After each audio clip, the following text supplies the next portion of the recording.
Joe, you say that you got out of Puerto Rico years ago. Why is that? We just looked at the economic statistics and where the economy was going. We looked at their budget and we looked at their debt levels and found that it just did not make sense for most of our investors. Well, it was just a year ago that I actually sat down with Governor Padilla, and he was telling a very, very different story. Take a look.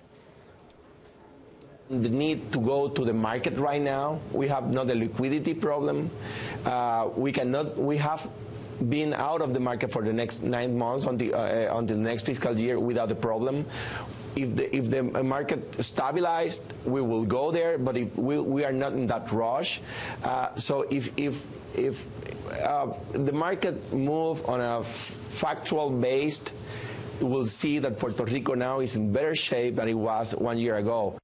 Okay, so if you got out of Puerto Rico years ago, because if you looked at the situation, you looked at the debt levels, what does this tell us about the governor of PR who just 1 year ago said, we do not need to go to market, we are in great shape? Is this guy delusional? I think his efforts were probably sincere. They thought they could control the budget and the deficits, that they could get liquidity for their needs.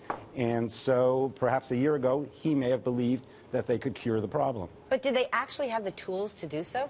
Well, they've definitely made progress in terms of their budget, but clearly the market has not been responsive, and the level of debt and where the economy has been going has not helped them.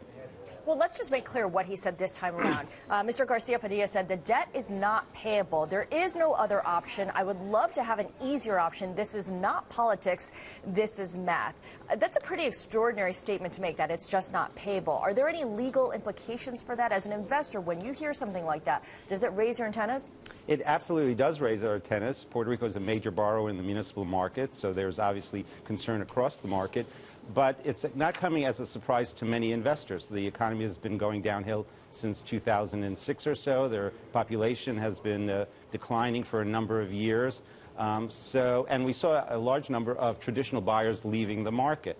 What does a traditional buyer mean? Means the mom and pop, the institutional buyer in the municipal market, those that are looking for safe returns and triple tax exempt. The non-hedge fund investors. Exactly. Well, here's my question then. What can Congress or other parts of the federal government do? Do they have a role to play here at all? Well, under existing law, they can't file for Chapter 9, and that sort of would allow them an orderly process, or at least a better process towards negotiating with their creditors. So Congress could certainly move in that direction. And as we've seen in the past, there's the potential to guarantee loans or something like that, or maximize their grants. But I have, frankly, not seen much responsiveness on the part of the federal government.